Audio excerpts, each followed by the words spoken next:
Sudah hampir 2 minggu kejadian di mana Aga mengalami kecelakaan. Dan hubungan kami nyatanya semakin membaik saja. Aga sekarang mencoba lebih terbuka denganku. Apa dia benar-benar ingin pertahankan pernikahan ini? Tapi aku masih belum yakin terhadap Aga. Move on itu susah, apalagi orangnya selalu berdekatan dengan kita. Seperti aku, yang ternyata susah untuk move on. Tapi yang mengejutkanku, dia akhirnya mau untuk menjadikan hubungan ini lebih baik. Walaupun aku masih ragu untuk memulainya. Takut tidak sesuai ekspektasi nantinya sakit sendiri lagi. Nanti malam jangan lupa, ucap Aga sambil mengancingkan kemejanya.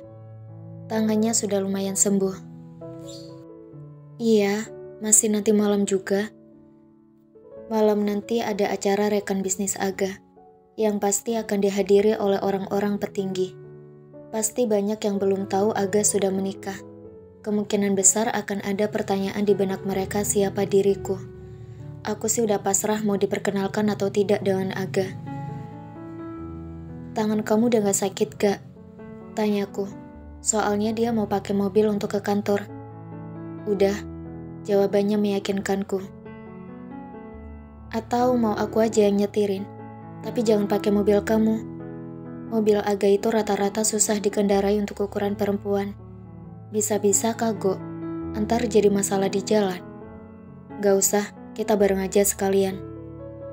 Aku hanya mengangguk sebagai jawaban.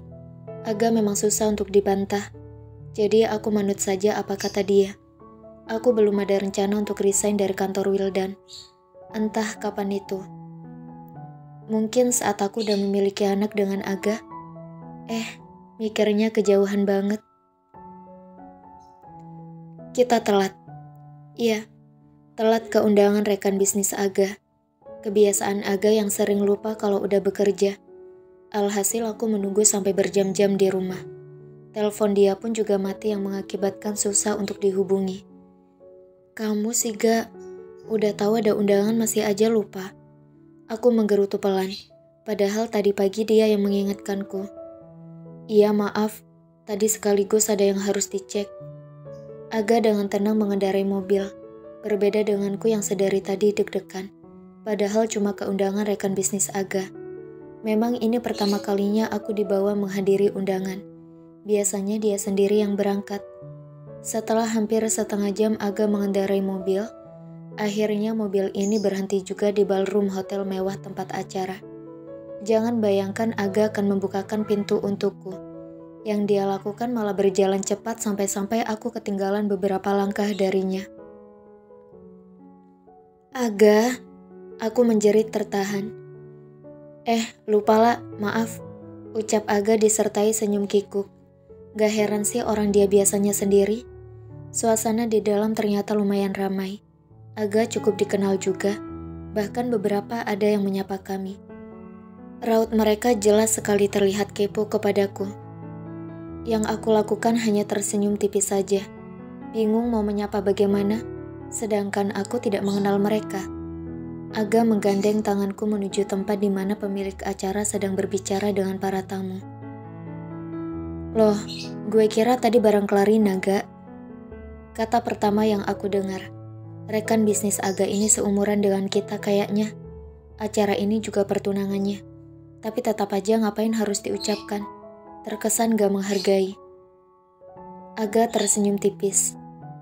Bukan, ini istri gue, Kayla. Perkataan Aga lumayan membuat terkejut. Dia melirikku intens. Kapan nikahnya? Gila lo nikah gak ngundang. Tapi kok gue gak pernah lihat istri lo? Dia kerja di perusahaannya Wildan. Aga menjawab seadanya. Pantesan. Kenalin, gue Sean, teman bisnis Aga. Ucapnya sambil menjulurkan tangannya ke arahku. Kayla, aku menjawab pelan. Agak kesal kepada Sean yang seolah meremehkanku. Baru kenal udah ngejudge yang gak mungkin. Bahkan wanita yang ada di samping Sean, mungkin tunangannya, juga menatapku cukup lama. Membuatku risih juga ditatap begitu. Gue Irene, tunangannya Sean. Aku hanya menjawab seadanya, tanpa mau berbasa-basi. Jadi Clarina gak datang nih. Tanya Sian. Lebih tepatnya kepada Aga. Soalnya sedari tadi mereka asik berbicara sendiri. Dan aku hanya diam berdiri di samping Aga. Gak tau lah. Ngapain tanya Clarina ke Aga? Lama-lama bete juga di acara begini. Aku kira lumayan bikin seneng. Ternyata malah bikin kesel doang. Mau minum lah? Pertanyaan Aga hanya ku jawab gelengan kepala saja. Mereka melanjutkan pembicaraan lagi. Padahal mau ajak Aga rada menjauh. Malah diajak bicara lagi. Tapi tak berselang lama, acara pertunangan akan segera dimulai. Mereka akhirnya pamit untuk menuju tempat diadakan pertukaran cincin. Ternyata Clarina juga datang. Bahkan dia bersama laki-laki yang tidak aku kenal entah siapa. Aku juga tidak akan kepo sama urusannya. Sekarang posisinya persis di sebelahku. Agak cemburu gak ya? Dia pasti lihat kan Clarina datang bersama laki-laki. Suara riuh tepuk tangan mengiringi pertukaran cincin. Andai aku dan Aga juga menikah dengan baik, pasti akan sangat bahagia bagiku. Bukan menikah yang harus dipaksa begini. Impianku hanya terpendam saja. Tapi gak apa-apa. Aga berusaha menjadi lebih baik, itu sudah cukup bagiku. Capek banget. Aku langsung merebahkan badanku ke kasur setelah melakukan ritual, sikat gigi, cuci muka dan memakai skincare rutinan. Berbeda dengan Aga yang masih di kamar mandi. Kayaknya dia mandi lagi. Kebiasaan Aga yang sering mandi. Benar saja, Aga keluar dengan memakai handuk sepinggang. Tetesan air jatuh di lekukan tubuh atletisnya. Please lah, jangan salting. Aku berusaha menghindarkan tatapan mataku ke arah lain. Padahal masih ingin melihat sih. Aga menaikkan sebelah alisnya. Kenapa lah? Mau? Aku berdecak pelan. Apaan sih? Pakai baju sana gak? Dia malah tersenyum tipis. Sambil berjalan ke arah ranjang. Aku langsung bangun saja dari rebahanku menatap dia nyalang. Mau ngapain coba? Tadi Clarina datang bareng laki-laki gak? Kamu gak cemburu ya? Aku mengalihkan pembicaraan agar menghilangkan salting.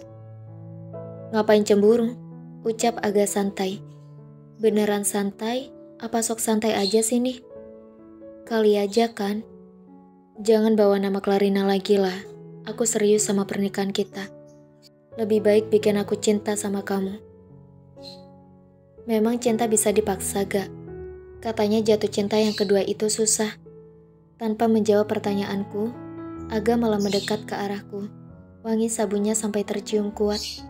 Dan tanpa basa-basi, tangan kanannya meraih tengkukku, mendekatkan ke arah bibirnya. Rasa min terasa kuat saat bibir kami bertemu. Aga memagut pelan tanpa tuntutan. Aku melingkarkan tanganku di lehernya. Ciuman kami semakin intens saja. Baru terlepas saat aku hampir kehabisan nafas. Dan memukul bahunya untuk menghentikan ciuman ini sebentar. Nafasku terengah-engah gara-gara Aga. Kita lanjutin aja lah, ucapnya dengan suara serak. Dia menaikkan sebelah bibirnya. Dasar laki, kalau urusan begini aja paling bisa. Hari weekend begini cuma di rumah aja, gak ada rencana jalan-jalan. Biasalah, mana bisa Aga diajak liburan bentar. Yang ada dia malah ngurusin pekerjaannya. Heran, hari libur begini bukannya dibuat santai malah masih kerja aja di rumah. 5 hari kerja emang belum cukup. Padahal hartanya Aga udah banyak banget. Aga, anterin ke mall dong. Aku membuka paksa ruang kerja Aga. Aga hanya melirik sekilas ke arahku. Idih, emang paling susah ngajak dia jalan. Dari dulu dicuekin aja. Jam berapa? Baru aja akan menutup pintu, Aga menyahut pelan. Aku pikir gak akan ditanggapi. Sore aja gimana? Sekalian nonton gak? Kamu mau gak? Ucapku antusias. Jalan sama Aga itu ada di listku. Pengen aja ngerasain. Semenjak besar kita jarang dekat. Yang ada Aga cuma jalan sama Clarina aja. Boleh, satu kata yang Aga ucapkan tapi bisa membuatku bahagia. Beneran nih, Aga mau. Tumben-tumbenan gak nolak sama sekali. Oke. Jam 3 ya, jangan ingkar janji. Awas aja kalau sampai batal. Aku mengancam Aga. Pasalnya dia suka ada acara mendadak dan membatalkan janji yang tidak begitu penting. Ini malasnya mempunyai janji dengan orang yang super sibuk. Gak janji. Tapi diusahakan, ujarnya sambil menatapku. Aku menatapnya tajam. Berarti bisa aja batal dong. Sama aja bohong. Ya bisa jadi, kita nggak tahu kan, nanti ada halangan atau enggak. Ucapnya terdengar menyebalkan. Mau mancing emosi aja nih. Pokoknya harus jadi sih, udah lama gak jalan, gak terima penolakan. Aku segera menutup pintu ruang kerja Aga. Malas dengerin dia bicara lagi.